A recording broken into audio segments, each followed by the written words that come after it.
그런데 차분히 살펴보면 양문석 후보의 이런 대응과 대처, 그러니까 집 관련 논란 되니까 팔고 기부하겠다 이런 대응과 대처들이 과거 문재인 정부에서 청와대 대변인이었던 김의겸 의원의 대응과 비슷하다는 지적도 나옵니다. 2년 전 온 국민이 집값 문제로 불안에 떨고 있는데 공직자인 제가 큰 돈을 들여 집을 샀습니다. 국민의 기대를 저버린 어리석은 행동이었습니다. 지난 2년 후회하며 살았습니다. 오명을 씻어보려고 몸부림을 쳐봤습니다. 집을 팔고 세금을 내고 남은 돈 3억 7천만 원을 한국장학재단에 기부도 해봤습니다. 정치적으로 죽은 목숨이나 진배 없었습니다. 그러게요. 김의겸 의원 기억하시겠지만 흑석동 관련 대출 부분부터 혹은 흑석동 집 팔아서 차액 전액 기부하겠다. 과거 국회 본회의장에서 저런 말도 했었는데 네.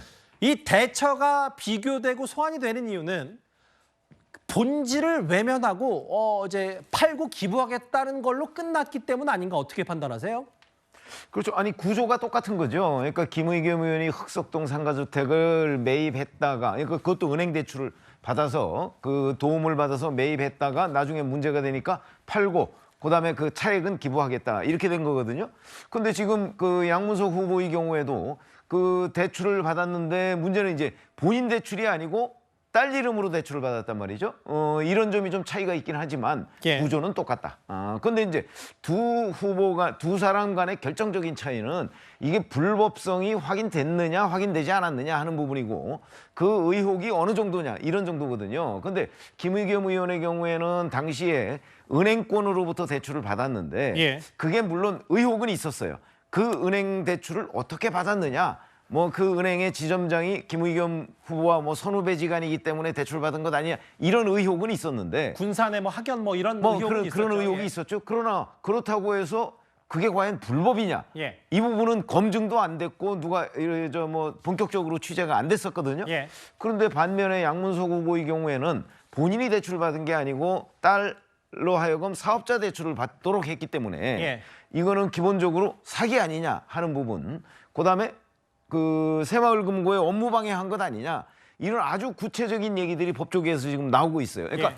불법의 가능성이 양문석 후보가 훨씬 더 강하다는 점, 이 점이 차이라고 볼 수 있습니다. 위법 여부, 법적인 근거를 따져보면 오히려 양문석 후보권이 좀 더 위중할 수 있다는 논평을 해주셨는데 다음 화면 볼게요. 근데 이제 양문석 후보도 여러 정치평론 활동을 했었기 때문에 과거에 정확히는 본인이 집 사기 한 2년 전쯤에 문재인 정부 부동산 관련 문제가 좀 되니까 좀 더 금융을 강하게 조일 수밖에 없다라고 과거에 얘기한 발언. 지금 와서 생각해보니까 좀 부메랑이 된 것 같습니다. 일단 이재명 대표는 양문석 후보 논란에 대해서 어떤 언급도 하고 있지 않습니다. 이낙연, 새로운 미래의 이낙연 후보 말도 이어서 들어보겠습니다. 양문석 후보 관련해서 그 편법 회수뿐만 아니라 재산 축소 신고 의혹도 나왔는데 혹시 한마디 하실 거 없으세요? 우와 영광이네. 와. 이재명 대통령! 참 뻔뻔하지요. 민주당의 태도가 웬만한 잘못을 하고 뭉개고 지나가는 것이 이렇게 캐딜처럼 돼버렸거든요. 물론 탈당하고 지금 새로운 미래 소속이긴 합니다만 웬만한 잘못은 마구 뭉개고 지나간 것이 체질인 것처럼 돼버렸다. 이낙연 후보가 이제 이재명 대표 혹은 민주당을 이렇게 비판했는데 이현정 의원님. 네. 앞서 김진혁 후보 관련해서 이재명 대표가 우리 당 예전 발언 끄집어내서 비판하라고 한다. 근데 김성원 후보 같은 경우는 수해 막말하지 않았냐 이렇게 얘기했는데 정확히는 양문석 후보 논란 관련해서는 입장 표명이 없거든요. 어떻게 받아들이시겠어요? 이게 뭐 할 말이 없는 거 아니겠습니까? 왜냐하면 지금 양문석 후보 문제는 지금 일단 뭐 금감원도 지금 조사를 한다고 그랬고 이게 명백하게 이제 불법의 요소가 지금 짚히고 있는 거거든요. 예. 특히 이제 그 물품 대금 5억 원, 즉 의류를 샀다고 하는데 통신 판매업을 한다고 그래놓고 그걸 아마 새마을금고 측에 제시를 한 모양입니다. 근데 본인도 이야기를 했어요. 그거 다 빚 갚느라고 다 썼다라고 이야기를 하고 있습니다. 그렇다면 그 5억 원의 물품 대금 확인은 어디서 받았는지 이 문제가 이제 가장 쟁점일 것이고요. 또 그 이자를 갚으면서 과연 증여세를 납부했는지 예. 이것도 이제 상당히 쟁점일 겁니다.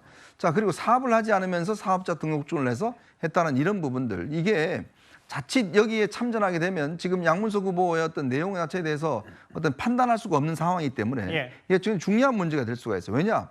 사실 이제 지금 선거가 며칠 안 남았는데 예. 만약에 명백한 불법의 증거가 만약에 확인됐다. 이렇게 되면 이거 어떡하죠? 예. 지금 여기는요, 국민의힘 후보밖에 없습니다. 예. 장성민 후보밖에 없어요. 그러면 한 후보가 지금 후보 사퇴를 하게 되면 사실 이제 이 자동으로 당선되는 거거든요. 예. 그랬을 경우에 이제 이재명 대표가 여기에 사실은 처음부터 너무 무리하게 공천한 게 아니냐. 그다음에 또 이 세종갑에 이어서 이영선 후보에 이어서 또 한 번에 지금 후보 사퇴하는 거 이런 문제까지 나올 수가 있고 예. 또 하나는 불법이 밝혀졌음에도 불구하고 계속 간다. 그럴 경우에 다른 지역에 영향을 미칠 수가 있어요. 지금 벌써 이런 현상들이 조금씩 나타나고 있다고 합니다. 지금 수도권에 여러 가지 이 양문석 지금 이 문제가 파문을 미치고 있다고 그러는데 그것 자체를 어떻게 차단할 것인가 굉장히 고민스러울 겁니다. 이어서 김진욱 대변인께 질문 드릴게요. 민주당의 다른 후보들 생각은 어떤지 격전지에서 지금 연일 언론에서 어찌 됐건 김준혁 후보, 양문석 후보 뭐 대처는 다르지만 계속해서 막말 논란과 편법 대출 논란이 불거지고 있는데 지금 내표 하나 아쉬운 민주당의 수도권 후보들 특히 이거 혹시 양문석 후보 역풍 불어서 내표도 깎아먹는 거 아니냐라고 노심초사하는 분들 분명히 계실 것 같은데 민주당 소속으로서 민주당 분이시니까 실제로 그런 목소리는 민주당 내부에 없는지요? 뭐 일부 후보들이 그런 생각할 수는 있습니다. 지금 예. 상황이 크게 앞서거나 이런 상황들이 아니다. 특히 수도권에서는 아주 근소한 1~2% 차이로 이 당락이 결정될 수 있는 상황이기 때문에 끝까지 최선을 다해야 된다 이런 판단들은 갖고 있겠죠. 다만 지금 양문석 후보나 아까 김준영 후보 같은 경우의 발언들이 지금 지역에서 그렇게 크게 영향을 미치고 있느냐 사실 그렇지는 않다라고 볼 수 있어요. 왜냐하면 지역은 지역의 인물이 있습니다. 예. 자기 선거에 도움이 되는 그런 얘기가 아닌 이상은 많은 사람들이 얘기를 안 하게 되겠고요. 예. 지역에서 자기의 공약과 또 자기의 인물 이런 것들을 평가받는 노력 이런 것들이 지금 겉으로 드러나는 모습들이라 그렇지는 않습니다만 지금 후보들에서 공개적으로 불만이 표출되거나 아니면 이 상황을 조기에 정리해달라는 그런 목소리들은 아직은 들리고 있는 것 같지는 않습니다. 지역 일꾼을 뽑는 거니까 크게 영향을 안 미칠 거라고 말씀하셨는데 일단 내일 새마을금고청 얘기는 내일부터 금융감독원도 투입이 돼서 이른바 편법 대출 논란 사업재 대출이 적절했는지 여부를 들여다본다고 하니까 저희가 이것도 한번 잘 쫓아가 봐야 될 것 같습니다. 양문석 후보 얘기했습니다.